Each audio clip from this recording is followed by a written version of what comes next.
Welcome to SHG digital. आज हम इस वीडियो में आपको आईआईटी मेन 2025 24 जनवरी शिफ्ट 1 के क्वेश्चन नंबर 11 से आगे डिस्कस कर रहे हैं। देखिए क्वेश्चन 11 क्या है। A and B alternately throw a pair of dice. A wins if he throws a sum of 5 before B throws a sum of 8 and B wins if he throws a sum of 8 before A throws the sum of 5. The probability that A wins if he make the first throw. यानी यहाँ पे आपके पास A और B to alternate throws एक pair of die को throw कर रहे हैं और A विन कर रहा है कब, जब उनका सम जो है वो 5 आ रहा है, और B विन कर रहा है जब उनका सम जो है वो 8 आ रहा है। तो देखें यहाँ पे, यानी हम बोल सकते हैं कि A wins if throws a sum of 5, a sum 5। तो क्या क्या पॉसिबिलिटीज बन सकती है 5 आने की।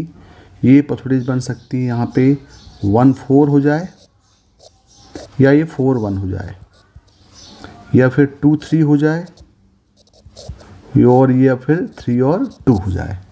यानी इसकी तो ये जो सम आ रहा है ये 4 केसेस बन जा रहे हैं। इसकी प्रोबेबिलिटी हो जाएगी, इसको हम बोलते हैं पी ए बोलें, पी ए यानी विनिंग बाई ए, ये इक्वल टू हो जाएगा 4 बाय, तो ये टोटल 4 वेज बन रहे हैं, ये 4 बाय 36। तो ए लूजिंग कर दें, ए लूज कब करेगा, जब ये 1 - 1 बाय 4 बाय 36, यानी ये हो जाएगा 32 बाय 36 होगा। तो यदि ए विन कर रहा है मतलब सम 4 आ रहा है, और ए लूज कर रहा है मतलब सम 5 नहीं आ रहा है। अब बिल्कुल सिमिलर बी के लिए देखें, बी क्या है, तो बोल रहा है बी विंस इफ थ्रोस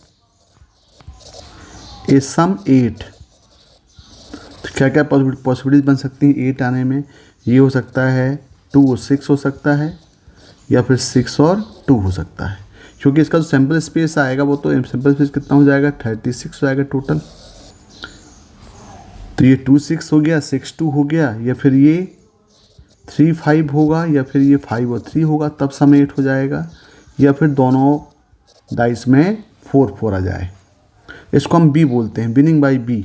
तो पी बी ये टोटल कितने हैं 5 5 बाय 36 की प्रोबेबिलिटी हो जाएगी, और पी बी बार यानी लूजिंग की, बी के लूजिंग प्रोबेबिलिटी हो जाएगी 1 - 5 बाय 36, यानी ये हो गया 31 बाय 36। तो B losing 11 by 36, B winning 5 by 36। अब क्वेश्चन बोल रहा है कि that A wins if A makes the first throw. अब हम ए को विन करा रहे हैं, तो ए विंस कब होगा। ए विंस होने के लिए पहले बार में ही वो टॉस करें और विन कर जाए, या फिर उसकी बारी कब आएगी, फिर फर्स्ट अटैम्प्ट में ए लूज़ करेगा, सेकेंड अटैम्प्ट में बी लूज़ करेगा, फिर थर्ड चांस में ए की बारी आएगी। बिल्कुल सिमिलर, फर्स्ट अटैम्प्ट में ए लूज किया, फिर बी को लूज करना पड़ेगा क्योंकि हमें ए को विन करना है, फिर ए लूज किया, फिर बी लूज करेगा, फिर ए की बारी आएगी। तो इस टाइप से ये कंटिन्यू चलता रहेगा अप टू इनफाइनाइट टाइम्स। जब हम ए बोलते हैं माने विनिंग बाई ए पहले अटैम्प्ट में ही हो गया, विन कर गया, तो ये हम बोलेंगे पी ए प्लस। अब यदि उसके बाद पहले अटैम्प्ट के बाद फिर थर्ड अटैम्प्ट में आएगा, फिर फिफ्थ अटैम्प्ट में आएगा, तो थर्ड अटैम्प्ट में विन करने के लिए पहले में उसको लूज करना पड़ेगा। तो P A bar into P B bar into P A plus, फिर फिफ्थ अटैम्प्ट में विन करेगा तो पहले में ए लूज किया, फिर बी लूज करेगा, फिर से ए लूज करेगा तीसरे अटैम्प्ट में, फिर फोर्थ अटैम्प्ट में बी लूज करेगा, और फिफ्थ में ए विन करेगा अप टू इन्फिनिटी। तो पी ए की प्रोबेबिलिटी कितनी हो जाएगी, विनिंग प्रोबेबिलिटी कितनी है, ये 4 बाय 36 है। फिर ए की लूजिंग कितना है, ये देखें, ये आपके पास इक्वल टू ये हो गया पी ए बार, ये पी ए बार है और ये पी ए है, विनिंग प्रोबेबिलिटी बाई ए और लूजिंग प्रोबेबिलिटी बाई ए।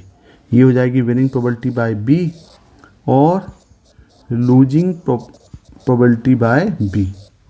तो ये वैल्यू यहाँ पुट कर दें, तो पी ए बार ये हो जाएगा 32/36 इंटू पी बी बार ये हो जाएगा 31/36 इंटू फिर ए विन कर गया तो 4/36 प्लस 32/36 इंटू 31/36 इंटू फिर से 32/36 इंटू 31/36 इंटू 1 बाय ये हो जाएगा 4/36 अप टू इन्फिनिटी।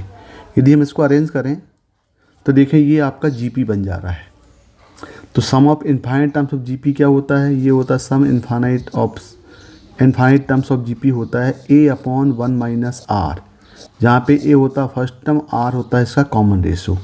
तो यहाँ पे देखें a जो है a इक्वल टू 4/36 है और r इक्वल टू हम कर दें T2/T1, यानी ये हो जाएगा 32/36 इंटू 31/36 इंटू 4/36 अपॉन 4/36।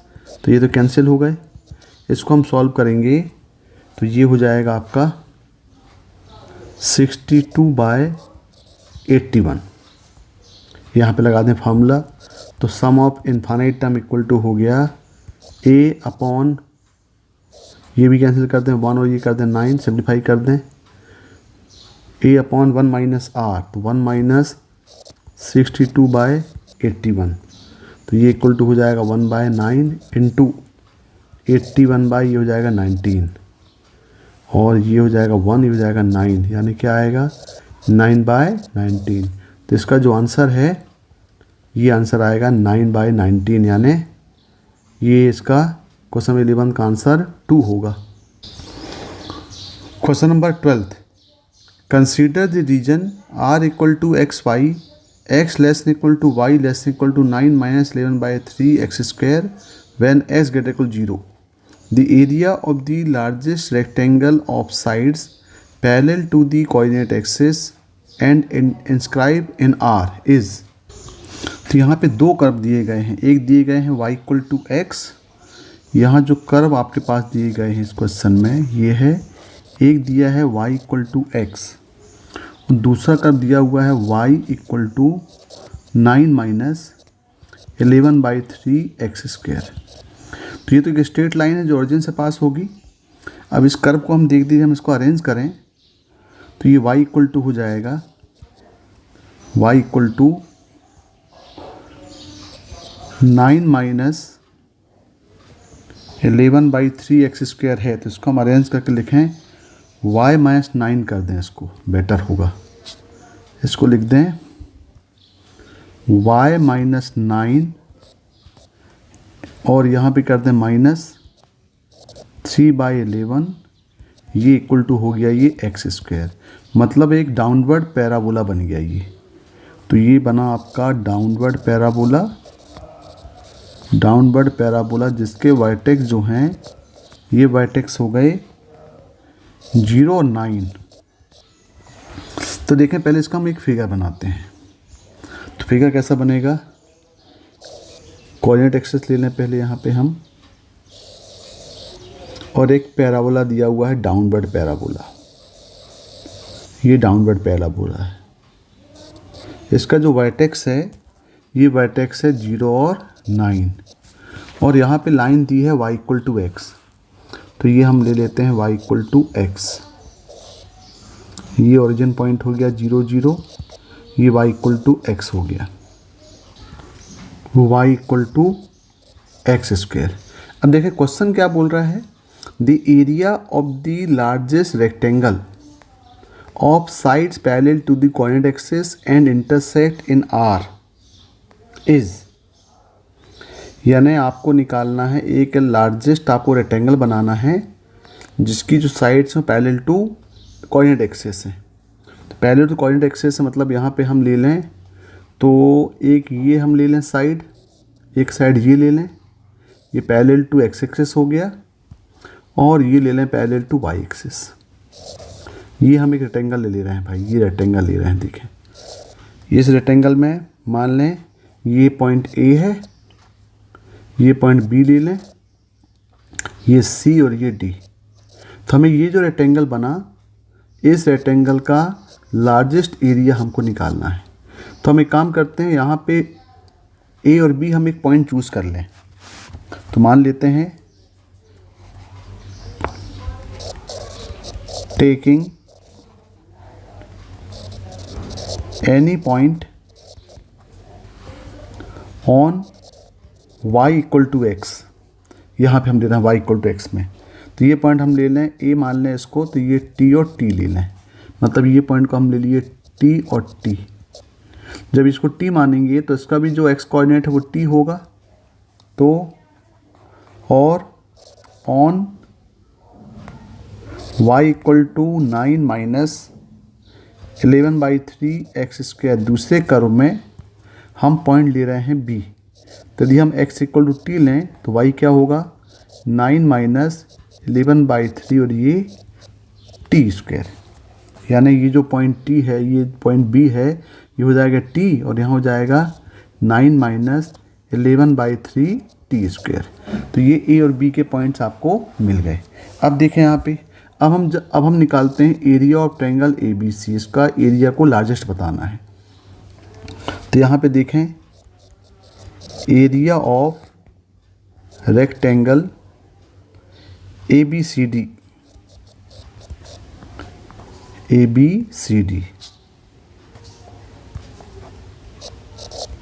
ये इक्वल टू हो जाएगा लेंथ इनटू ब्रेथ।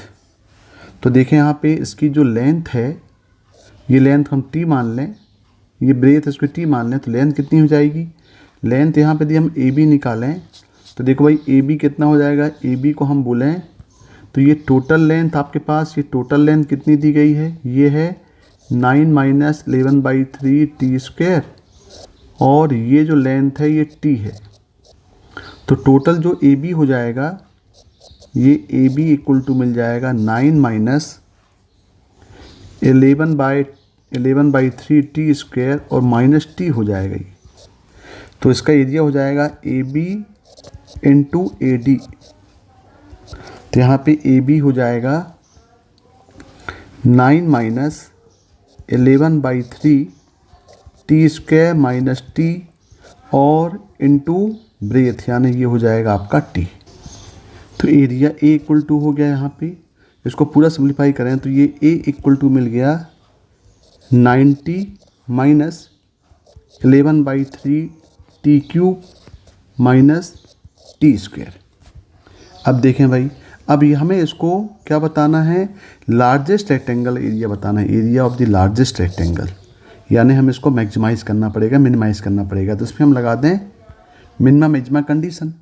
तो सिंपल इसको हम डिफरेंशिएट कर देते हैं कि dA/dt ये इक्वल टू हो जाएगा 9 minus 11/3 into 3t square minus 2t, और यहाँ पे हम dA/dt इक्वल टू कर दें 0। तो यहाँ पे हो जाएगा ये। तो यहाँ पे देखें d/dt कितना आएगा।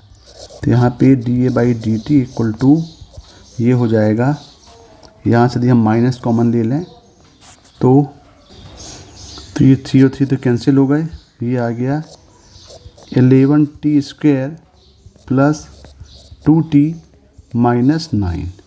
ये देखें भाई dA/dt आ गया जो नेगेटिव आ रहा है। अब यहाँ पे हम dA/dt को 0 करें, तो dA/dt 0 करेंगे तो ये हो जाएगा 11t square plus 2t minus 9 equal to 0।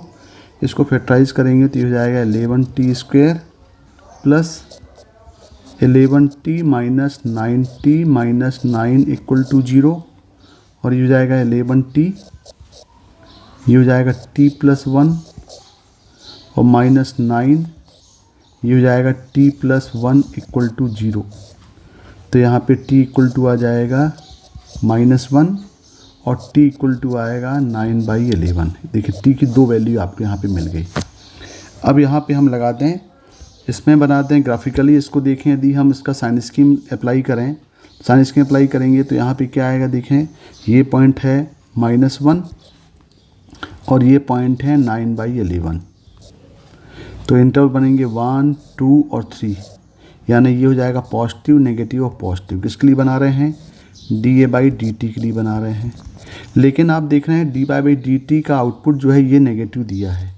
जब नेगेटिव दिया है तो साइन क्या होगा, साइन हो जाएगा जो नेगेटिव, जो पॉजिटिव है वो हो जाएगा नेगेटिव, जो नेगेटिव है वो हो जाएगा पॉजिटिव और जो पॉजिटिव हो जाएगा नेगेटिव। इसका मतलब ये हुआ कि dy/dx चेंजेस, यहाँ पे हम फर्स्ट डेरिवेटिव लगाएं तो dy/dt चेंजेस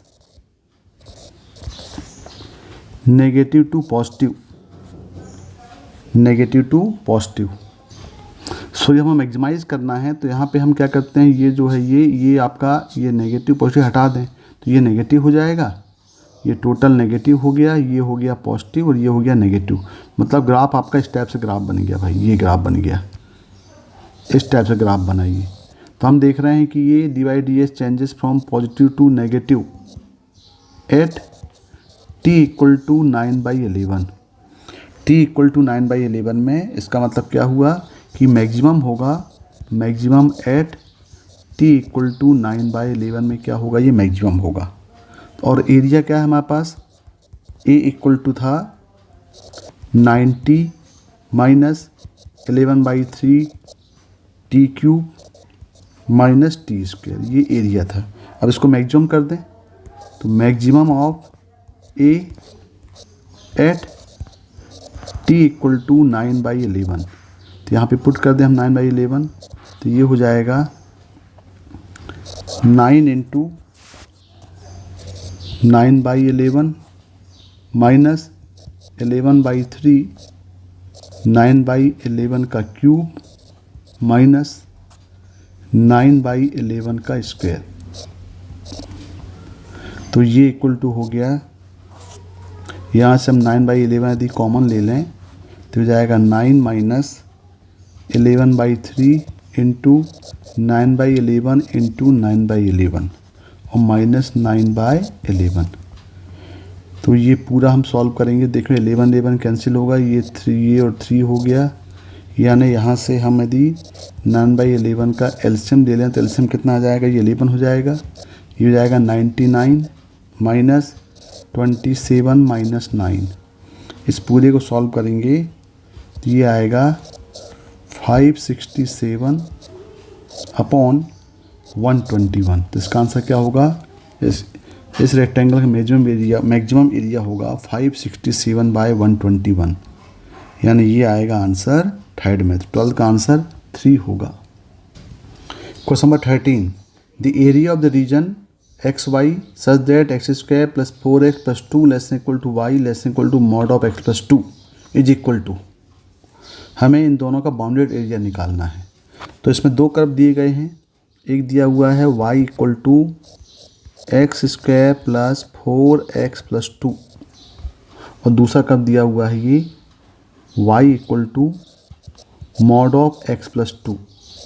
तो मॉड ऑफ x प्लस 2 को हम ले सकते हैं कि मॉड ऑफ x प्लस 2 ये पॉजिटिव हो जाएगा जब x ग्रेटर इक्वल टू -2 हो, और माइनस ऑफ x प्लस 2 है जब x लेस देन -2 हो।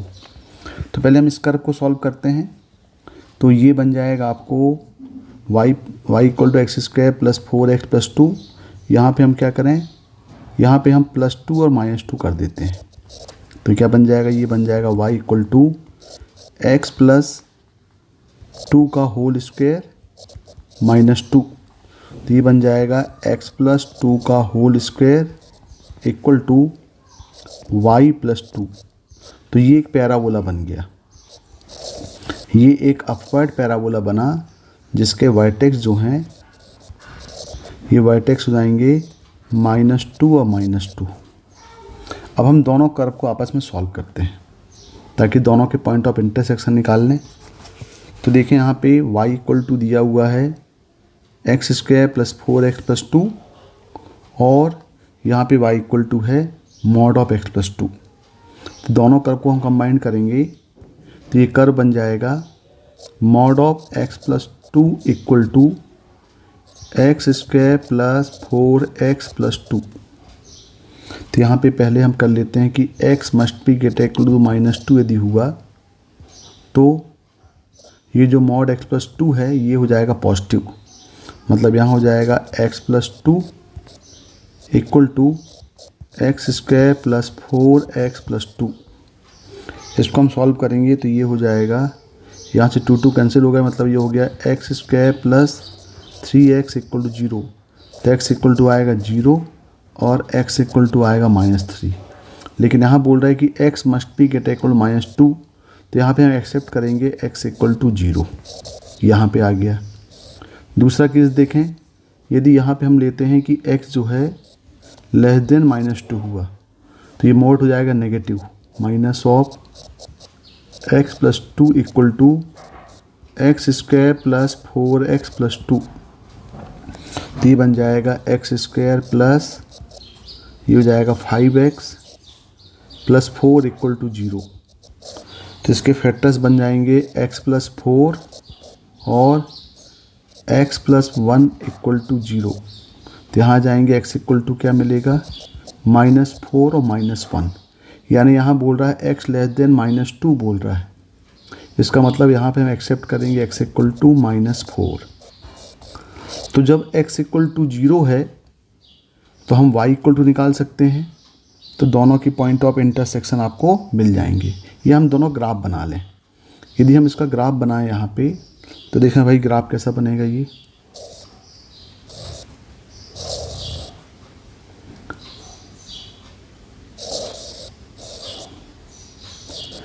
यहाँ पे पहले आपके पास ग्राफ बनाते हैं y एक्स प्लस 2 का square equal to y plus 2।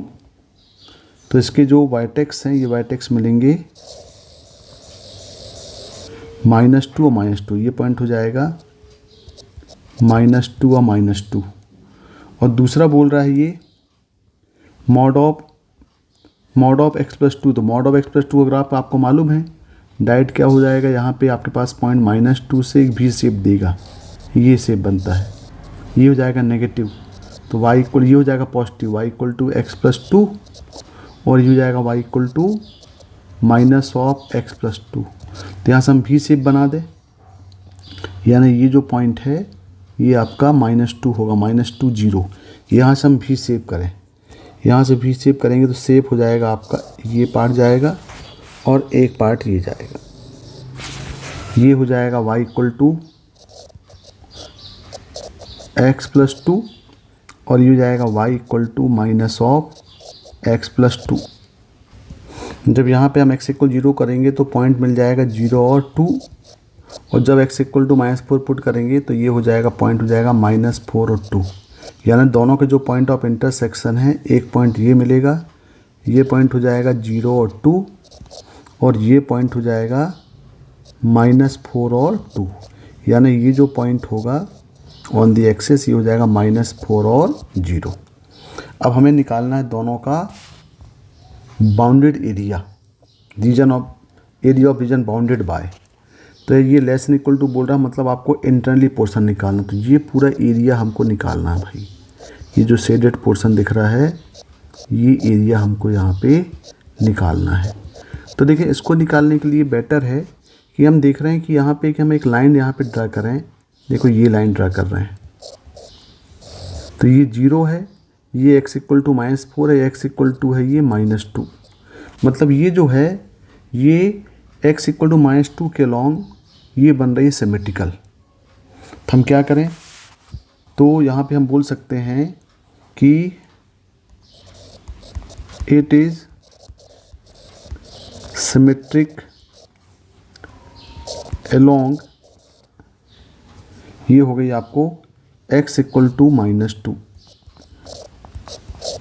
तो हम क्या करें भाई, इसका मतलब ये हुआ कि यहाँ का ये वाला पार्ट और यहाँ का ये वाला पार्ट, ये दोनों एरिया आपस में क्या हो जाएंगे, इक्वल हो जाएंगे। तो इसको हम रिक्वायर्ड एरिया में कर रहे, ये एक पार्ट निकाल लें और ये पार्ट निकालने के बाद इसको डबल कर दें, तो हम डायरेक्टली पहले इसका पार्ट निकाल लेते हैं, ये पार्ट निकाल लेते हैं और ये पार्ट निकालने के बाद इसको हम डबल कर देते हैं। तो यहाँ पे हम बोल सकते हैं कि area required area equal to twice of, ये हो जाएगा। तो हम चलते हैं -2 से 0, ये पॉइंट क्या दिया है, ये दिया -2 से 0। ये पोर्शन किसका है, ये पोर्शन पहले पैराबोला का है। तो पैराबोला क्या हो जाएगा, y इक्वल टू दिया है x² + 4x + 2 dx, और फिर माइनस कर देंगे लाइन, लाइन क्या है ये लाइन है y इक्वल टू x + 2। तो ये हो जाएगा माइनस डायरेक्ट कर दें, बाद में डिफ्रेंशिएट कर देंगे, डायरेक्ट करेंगे इसको minus of x + 2 into dx। अब इसको ज़रा सॉल्व कर लें, इसको सॉल्व करेंगे तो ये हो जाएगा इक्वल टू ट्वाइस ऑफ -2 से 0, ये हो जाएगा x², 2 कैंसिल हो जाएगा प्लस 3x इंटू dx। अब इसको ज़रा हम इंटीग्रेट कर दें तो ट्वाइस ऑफ, ये हो जाएगा x³/3 प्लस 3x²/2, लिमिट लग जाएगी -2 से 0। यहाँ अप्लाई करेंगे तो आएगा ट्वाइस ऑफ, ये पूरा हो जाएगा 0 माइनस, ये हो जाएगा -8/3 और प्लस 12/2। ये पूरा हम सॉल्व करेंगे तो ये आ जाएगा टोटल 20/3। मतलब इसका जो रिक्वायर्ड एरिया होगा ये होगा 20/3 होगा। देखें ये 13 का थर्ड में दिया है 20/3, 13 का आंसर 3 होगा। Question 14, for the statistical data x1 x2 up to x10 of 10 values, a student obtained the mean of 5.5 and sigma equal to 1 to 10 xi square equal to 371. He later found that he had noted two values in the data incorrectly as 4 and 5 instead of the correct values 6 and 8 respectively. The variance of the corrected data is, यानी यहाँ पे आपके पास mean दिया हुआ है और sigma of i equal to 1 to 10 xi का square दिया गया इक्वल टू 371 दिया गया है। और यहाँ पे जो आपके पास इनकरेक्टली नंबर 4 और 6 किसके प्लेस में डाल दिया गया है, 6 और 8 के प्लेस में। तो हमको न्यू वेरिएंस बताना है। तो देखिए यहाँ पे सबसे पहले यहाँ पे क्या दिया है, ये तो sigma i equal to 1 to 10 xi square दिया है। अब यहाँ पे x बार मीन दिया है, x बार का मतलब हो गया sigma of i equal to 1 to 10 ले लें यहाँ पे xi अपॉन 10 इक्वल टू कितना है ये 55। तो यहाँ पे सॉल्व करेंगे 5.5 है, तो ये हो जाएगा sigma of i equal to 1 to 10 xi equal to ये हो जाएगा 55। तो देखिए ये भी मिल गया और आपके पास यहाँ पे i equal to 1 to 10 xi square equal to 371 है। जबकि यहाँ पे वेरिएंस का फॉर्मूला क्या होता है, वेरिएंस का फॉर्मूला होता है rho square equal to sigma of i equal to 1 to n xi का square by 10 minus sigma of i equal to 1 to n। यहाँ पे नंबर ऑफ टर्म्स यहाँ पे हम n के ले रहे हैं तो यहाँ पे टोटल यहाँ पे n ले लें minus i equal to 1 to n xi upon n का होल स्क्वायर। ये फॉर्मूला हमको यहाँ पे अप्लाई करना पड़ेगा। तो देखिए यहाँ पे अब दिया क्या है, अब यहाँ पे दिया हुआ है if the observation 4 and 5 replaced by 6 and 8 respectively। 4 और 5 के प्लेस हम 6 और 8 पुट कर दें। तो देखें यहाँ पे अब क्या हो जाएगा, ये यहाँ पे टोटल आप देख रहे हैं कि x1 plus x2 plus x3 up to x8 तक तो ये रहेगा। और यहाँ पे दो नंबर जो थे +4 और 5, इन सब का सम कितना आया था? इन सब का सम आ गया यहाँ पे 55। तो यहाँ पे हम बोल सकते हैं कि x1 plus x2 plus x3 up to x8 equal to ये हो जाएगा 55 -4 और -5, यानी ये हो जाएगा 46। अब देखें, अब यहाँ पे अब हमें न्यू नंबर क्या ऐड करना है? 6 और 8 करना है। तो ये हो जाएगा x1 plus x2 plus x3 up to x8। इसमें 9th ऑब्जर्वेशन हो जाएगा ये 6 + 8 इक्वल टू 46 + 6 + 8, यानी ये हो जाएगा sigma of i equal to 1 to 10 xi। ये इक्वल टू कितना मिल गया? ये हो गया टोटल 60 हो गया। तो देखिए ये क्या मिल गया आपको? ये न्यू के लिए मिल गया, ये मिल गया न्यू के लिए, बिल्कुल सिमिलर। अब यहाँ पे हमारे पास है x1 square plus x2 square plus up to x8 square plus दो नंबर कौन कौन से थे? ये 5 square plus 4 square equal to ये टोटल वैल्यू दिया था 371। तो यहाँ पे x1 square plus x2 square up to x8 square equal to 371 minus 16 minus 25, तो ये हो जाएगा 330। अब इसमें हम दो नंबर ऐड करना है, तो हमको ऐड करना पड़ेगा 6 स्क्वायर प्लस 8 स्क्वायर। तो ये हो जाएगा x1 square plus x2 square up to ये x8 स्क्वायर प्लस दो नंबर हम करेंगे तो ये स्क्वायर के फॉर्म में है, तो हम ऐड करेंगे 6 स्क्वायर और 8 स्क्वायर इक्वल टू ये हो जाएगा 330 प्लस 64 और प्लस हो जाएगा ये 36, यानी टोटल कितना हो गया? ये हो गया sigma of i equal to 1 to 10 xi का स्क्वायर, ये इक्वल टू हो जाएगा 430। ये भी आपके पास क्या मिल गया? न्यू मिल गया। तो हमें जो निकालना है वो क्या निकालना है? हमें निकालना है the variance of the corrected data, मतलब न्यू मीन्स आपको निकालना, न्यू मीन। तो न्यू वेरिएंस, सॉरी, तो ये हो जाएगा आपका न्यू वेरिएंस, ये हो जाएगा rho square equal to sigma of i equal to 1 to 10 xi square by 10 minus sigma of i equal to 1 to 10 xi upon 10 का स्क्वायर। तो यहाँ पे हो जाएगा इक्वल टू ये हो जाएगा टोटल ये दिया 430 by 10 minus sigma equal to 60 है, 60 बाय ये हो जाएगा यहाँ पे 60 बाय 10 का स्क्वायर, यानी हम इसको सॉल्व करेंगे तो ये हो जाएगा इक्वल टू 43 माइनस 36, तो ये इक्वल टू आएगा 7, यानी यहाँ पे रो स्क्वायर इक्वल कितना आएगा? ये 7 आएगा। तो न्यू वेरिएंस जो आएगा ये 7 होगा। देखिए यहाँ पे आंसर में क्वेश्चन नंबर 14 का आंसर 7 यानी 1 होगा। Question number 15, let the circle C be the image of x square plus y square minus 2x plus 4y minus 4 equal to 0 in the circle in the line 2x minus 3y plus 5 equal 0 and A be the point on C such that OA is parallel to the x-axis and A lies on the right hand side of the center O of C. If B alpha beta with beta less than 4 lies on C such that the length of the arc AB is 1/6 of the perimeter of C, then beta minus √3 alpha is equal to.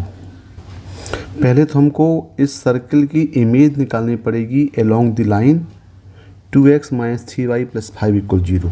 जब हम बात करते हैं circle की image निकालना, इसका मतलब ये हुआ कि हम उसके सेंटर की इमेज निकालेंगे अलोंग द लाइन उसका रेडियस सेम हो जाएगा। तो देखें पहले सर्कल दिया हुआ है, given circle x square plus y square minus 2x plus 4y minus 4 equal 0।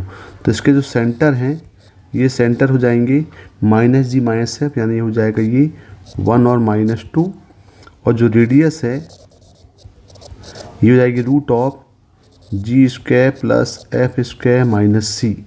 तो ये हो जाएगा इक्वल टू 1 प्लस 4 यानी इक्वल टू हो जाएगी 3 हो जाएगी। तो सेंटर रेडियस है। अब देखें, अब यदि हमारे पास कोई एक पॉइंट दिया गया है तो हमारे पास डायरेक्ट फार्मूला है भाई, हम फार्मूले से निकाल सकते हैं कोई भी पॉइंट की इमेज।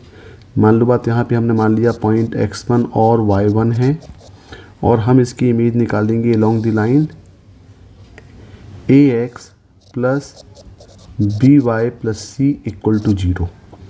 तो क्या होगा, इसके ये परपेंडिकुलर हो जाएगा।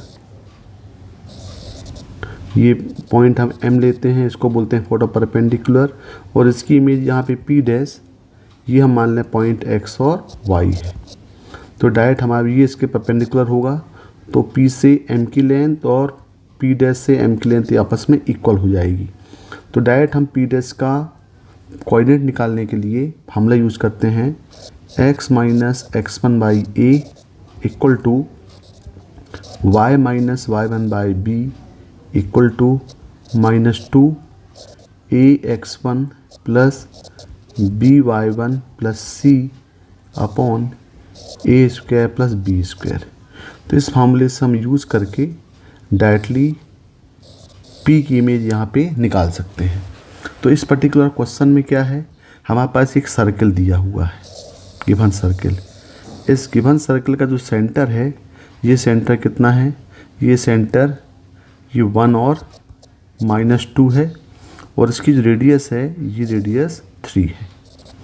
अब हमें बोल रहा है कि इसकी अलोंग द लाइन, अब यहाँ पे एक लाइन यहाँ पे दी गई है, यदि हम इसको लाइन मिरर मान लें, और ये लाइन क्या दी गई है, ये लाइन है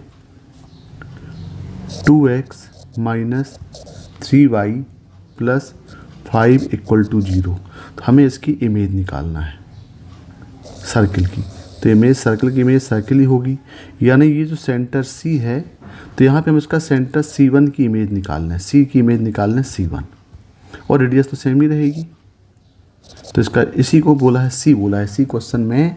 इसी सर्कल को क्या नाम दिया है, वो सर्कल C दिया हुआ है। तो पहले हम ये C की इमेज निकाल लेते हैं। तो डायरेक्ट फार्मूला अप्लाई कर दें। फार्मूला क्या हो जाएगा, ये हो जाएगा यहाँ पे, तो हम बोल सकते हैं reflection of 1 minus 2 about x2x minus 3y plus 5 equal to 0। तो डायरेक्ट अप्लाई कर दे रहे हैं भाई यहाँ पे इस फार्मूले को। तो ये हो जाएगा x minus 1 by coefficient of x मतलब 2 equal to y plus 2 upon -3 equal to -2, और ये हो जाएगा 2 into 1 minus 3 into -2 plus 5 upon a square plus b square मतलब ये जाएगा 2 स्क्वायर और प्लस 3 स्क्वायर। और इसको हम सॉल्व करेंगे यहाँ पे, तो डायरेक्ट x इक्वल टू मिल जाएगा -3 और y मिल जाएगा -4। इसका मतलब ये जो पॉइंट है ये हो जाएगा -3 और -4। तो डायरेक्टली हम इक्वेशन ऑफ सर्कल निकाल सकते हैं। तो यहाँ पे क्या बोल सकते हैं इसको, so equation of circle C, जिसके सेंटर क्या हैं, इसके जो सेंटर हैं ये -3 और -4 हैं, और जो रेडियस है वो रेडियस इक्वल टू 3 है। तो इक्वेशन ऑफ C मिल जाएगा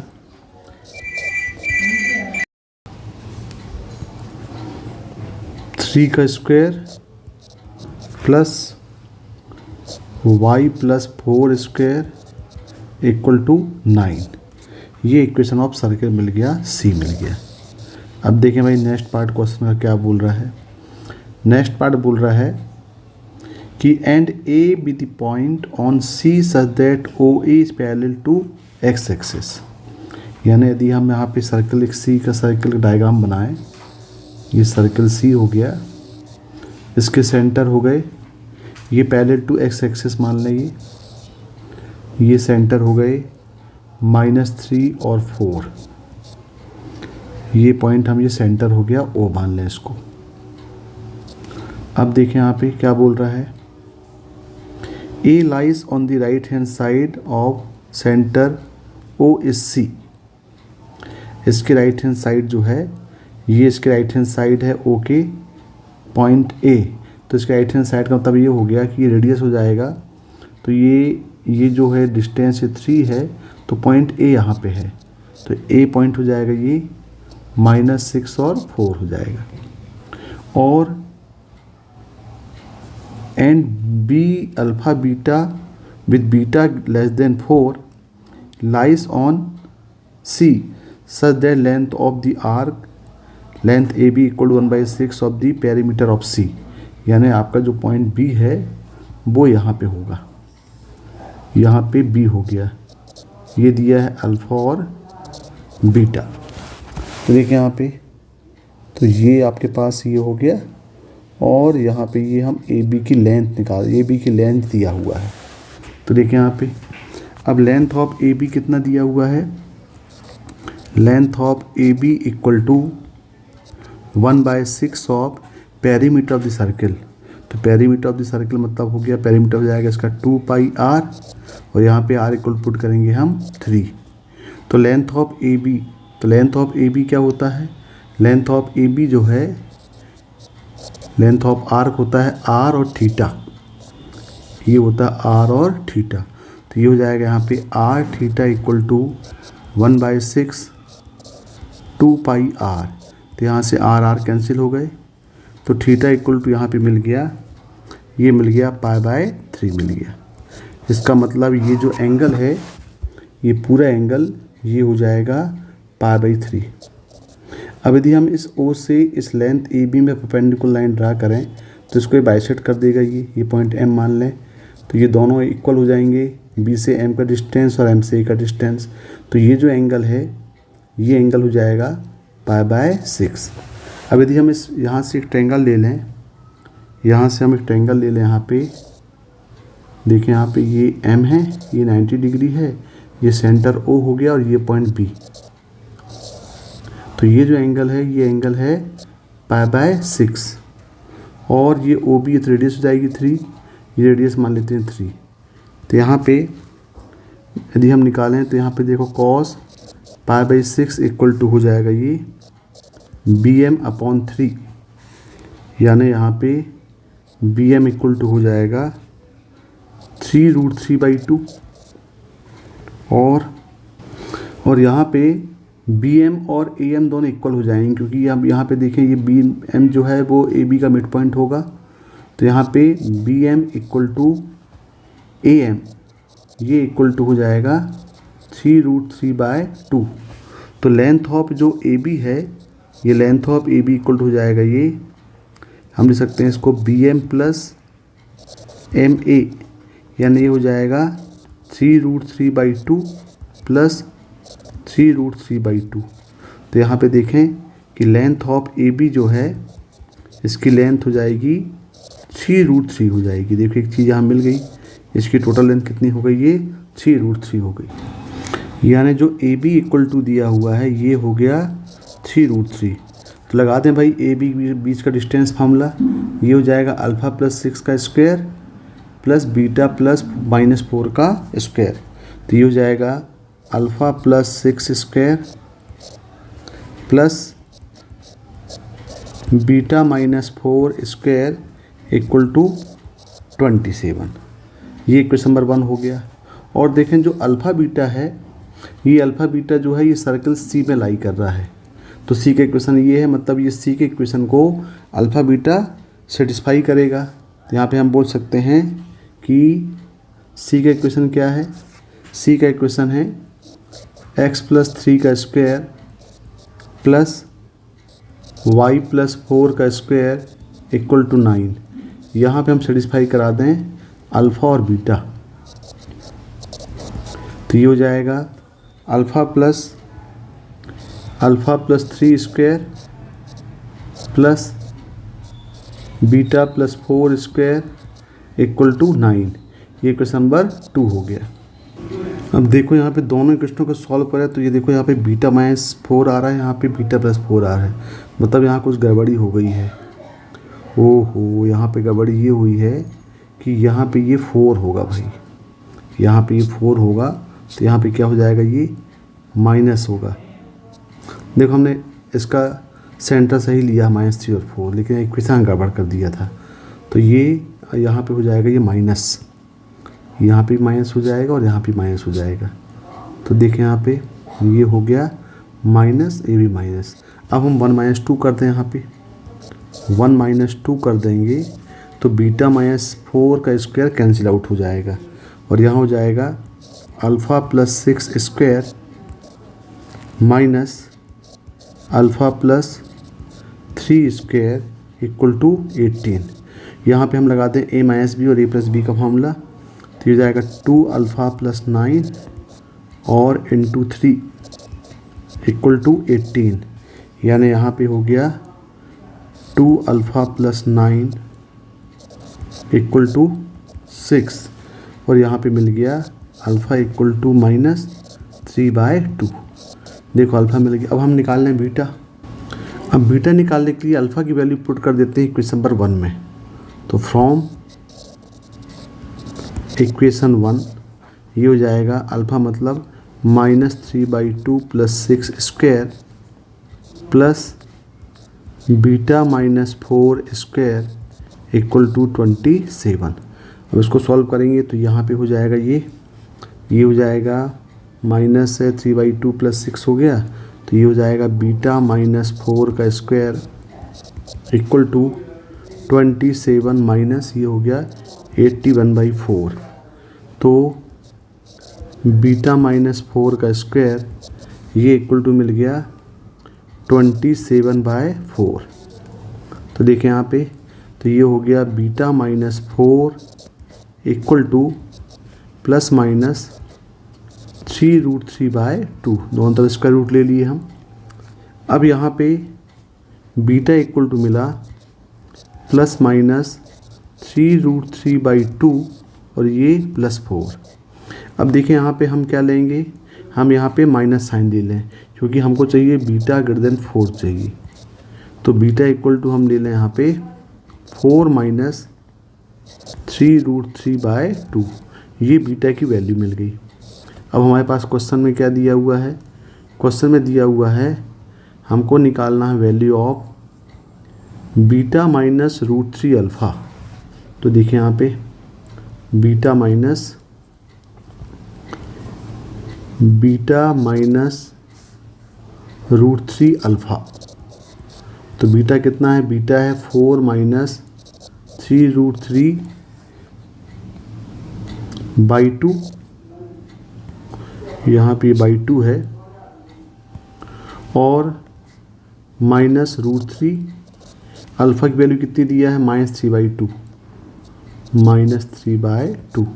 तो ये हो जाएगा 4 माइनस 3√3/2 प्लस 3√3/2, तो ये कैंसिल आउट हो गए, मतलब इसका आंसर कितना आ गया, 4 आया।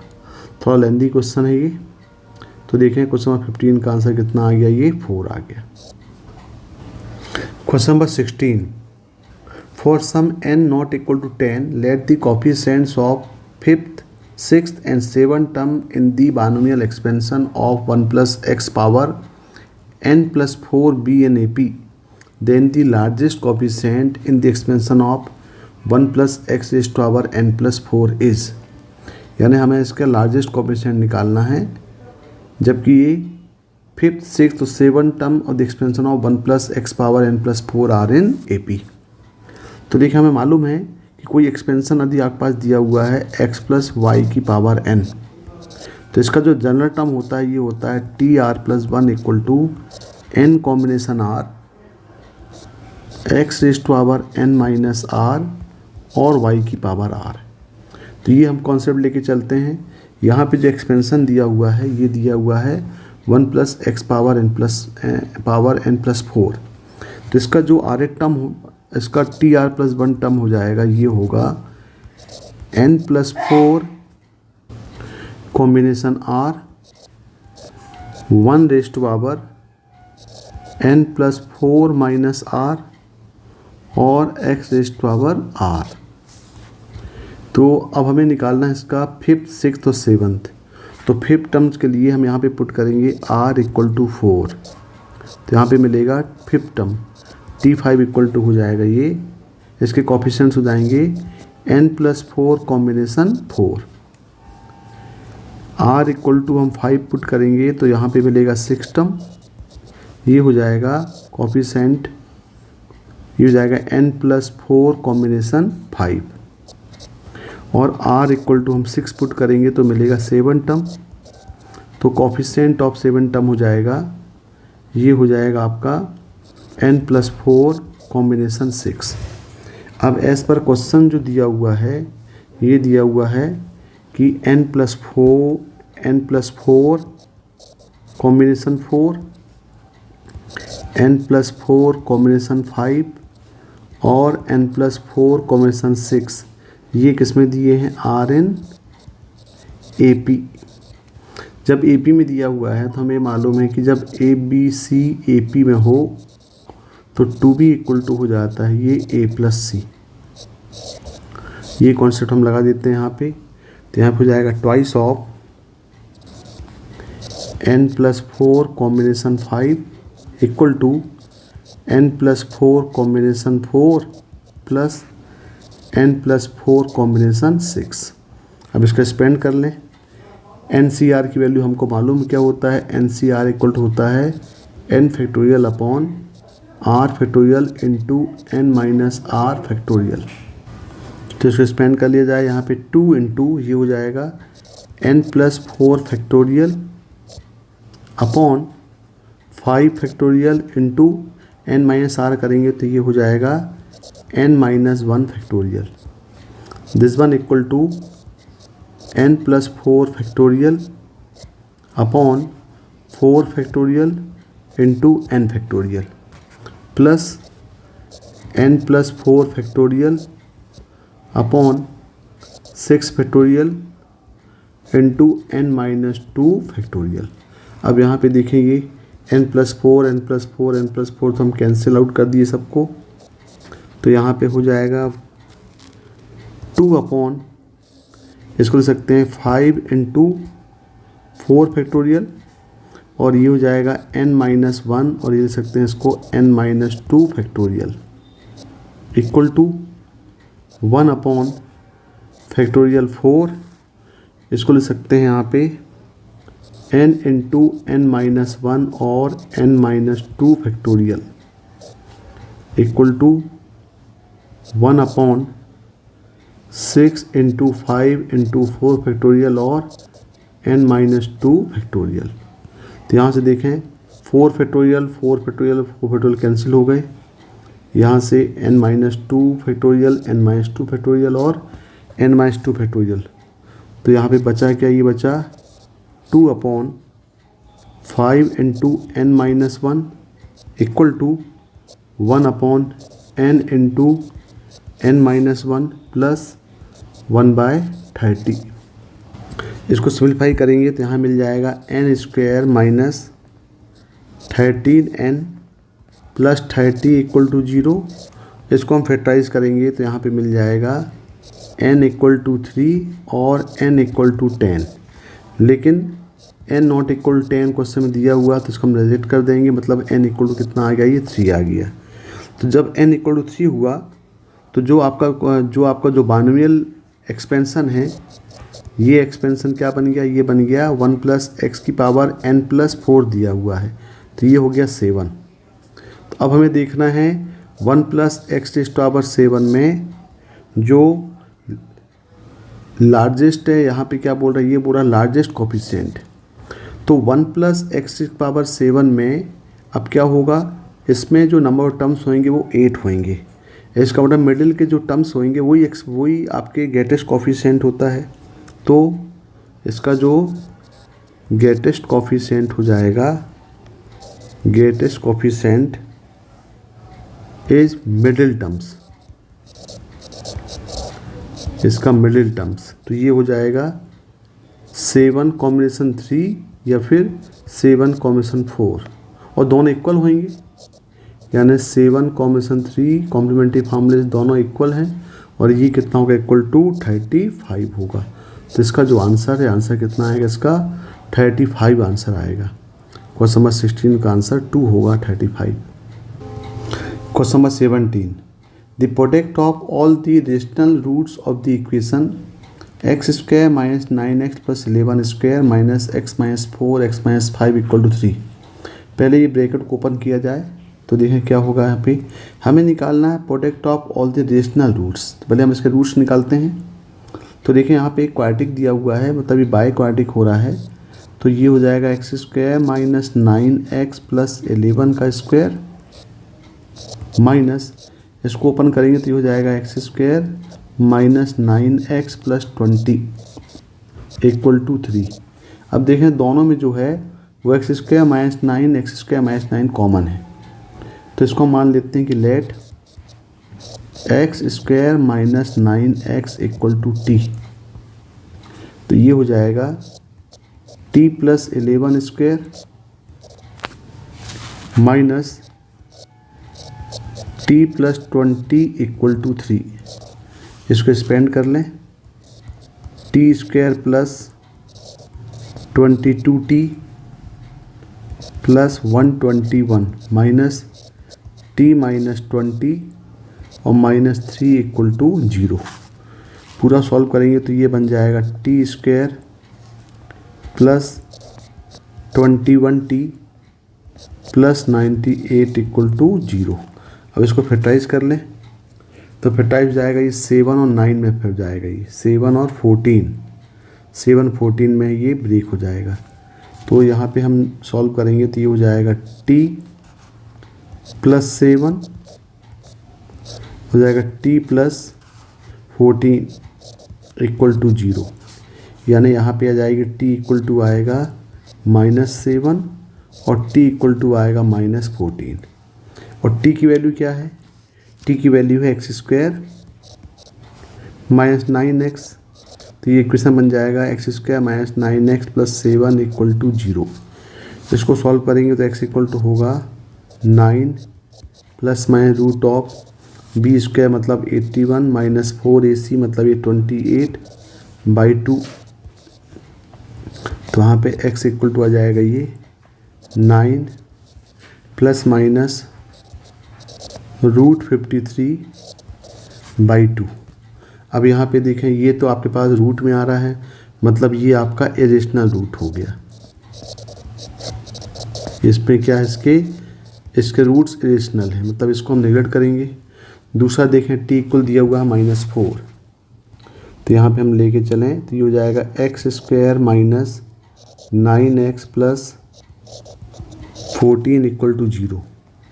तो यहाँ मिल जाएगा x equal to 9 plus minus root of b square मतलब हो जाएगा 81 माइनस 56/2। तो यहाँ पे x इक्वल टू आ जाएगा ये 9 प्लस माइनस ये हो गया रूट 25 मतलब 5/2। तो यहाँ पे हमारे पास x की वैल्यू मिल जाएगी, प्लस लेंगे तो आएगा 7 माइनस लेंगे तो आएगा 2। मतलब यहाँ पे ये दोनों क्या हो गए, ये दोनों आपके रूट्स हो गए रेशनल रूट्स। अब आपके पास जो क्वेश्चन है बोल रहा है प्रोडक्ट ऑफ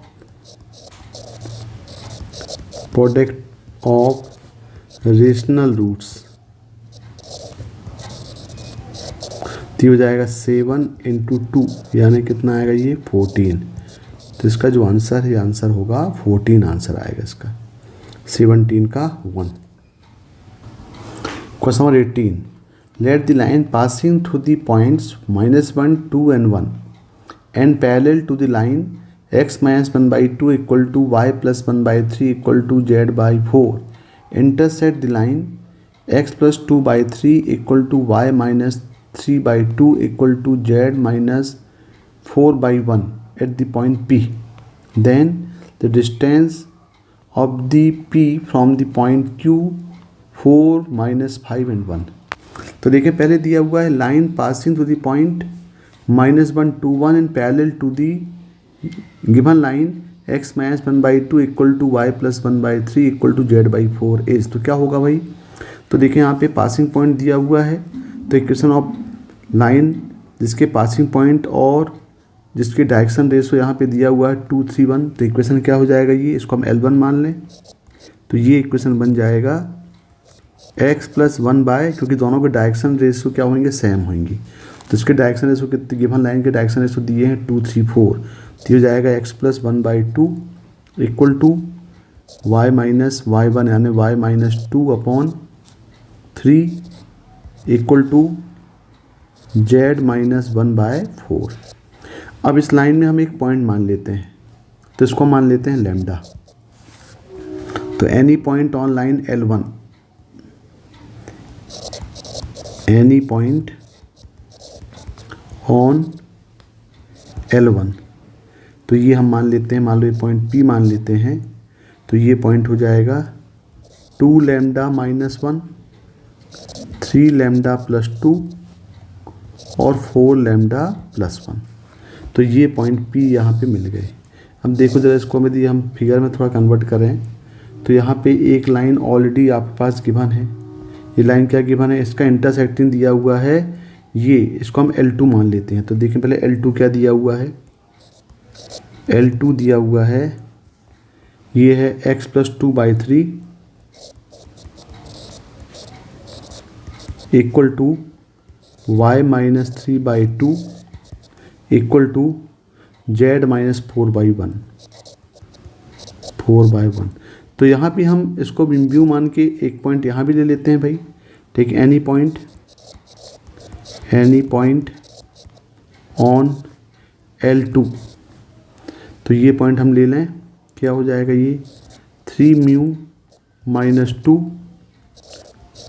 2μ + 3 और μ + 4, ये हम पॉइंट मान लेते हैं।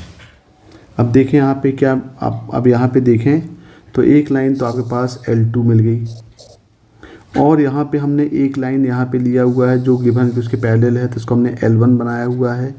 यहाँ पे जो पॉइंट आपके पास जो पासिंग पॉइंट है ये पॉइंट A -1 2 और 1 है, और ये पॉइंट P। तब अब देखिए दोनों पॉइंट, अब यहाँ पे ये पॉइंट, यहाँ पे हमने पॉइंट L1 में एक पॉइंट लिया हुआ है P और L2 में लिया हुआ है, तो हम क्यों ना दोनों पॉइंट को कोइंसाइड कर दें, पॉइंट P इसको भी ले लें। तो ये पॉइंट यहाँ पे मान लेते हैं, ये पॉइंट P। तो ये पॉइंट P निकालने के लिए दोनों जब इंटरसेक्ट करेंगे, यानी दोनों के जो पॉइंट ऑफ, दोनों के जो पॉइंट लिया हुआ है दोनों को हम कोइंसाइड करा दें।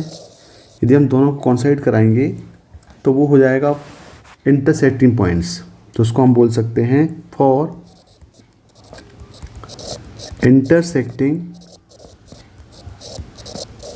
पॉइंट्स, दोनों के x कोऑर्डिनेट, दोनों के y कोऑर्डिनेट, दोनों के z कोऑर्डिनेट आपस में सेम हो जाएंगे। तो यहाँ पे मिल जाएगा दोनों के x कोऑर्डिनेट क्या है यहाँ का 2 लैम्डा - 1 इक्वल टू 3μ - 2 और 3 लैम्डा + 2 इक्वल टू 2μ + 3 और 4 लैम्डा + 1 इक्वल टू μ + 4। अब यहाँ से इन तीनों इक्वेशनों को यदि हम सॉल्व करें, कोई भी दो इक्वेशनों को सॉल्व करके यहाँ से हम लैम्डा और म्यू निकालें तो इजीली हम निकाल सकते हैं। तो यहाँ पे आएगा लैम्डा = 1 और म्यू = 1। जब ये लैम्डा = 1 और म्यू = 1 आएगा तो इसको हम पॉइंट पे, तो इसको हम किसी भी पॉइंट, इसमें चाहे यहाँ पे लैम्डा की वैल्यू 1 पुट कर दें, चाहे यहाँ पे म्यू = 1 पुट कर, दोनों कोऑर्डिनेट सेम आएगा। तो ये जो पॉइंट P मिल जाएगा, ये P x y z, ये मिल जाएगा यहाँ पे 1 5 और 5 मिल जाएगा। तो ये पॉइंट कितना हो जाएगा, ये हो जाएगा 1 5 और 5।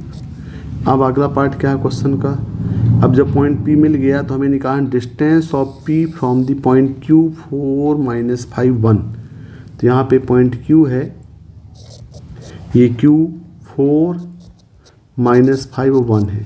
तो तो हमें इसके बीच का डिस्टेंस निकालना है, ये डिस्टेंस निकालना है। तो P मिल गया। Q कितना है? Q है 4 - 5 and 1। तो लगा दें डिस्टेंस फार्मूला। तो distance of PQ equal to हो जाएगा ये root of 4 - 1 square plus -5 - 5 square plus 1 - 5 का स्क्वायर। तो ये इक्वल टू हो जाएगा 4 - 1 का स्क्वायर मतलब हो जाएगा 9 प्लस ये हो जाएगा 100 और प्लस ये हो जाएगा 16, यानी ये हो गया इक्वल टू रूट ऑफ 125। और 125 बोल सकते हैं यहाँ पे हम 5√5। तो आंसर क्या होगा इसका? इसका आंसर होगा इस क्वेश्चन का 5√5 होगा। 18 का आंसर 5√5 यानी 4 होगा।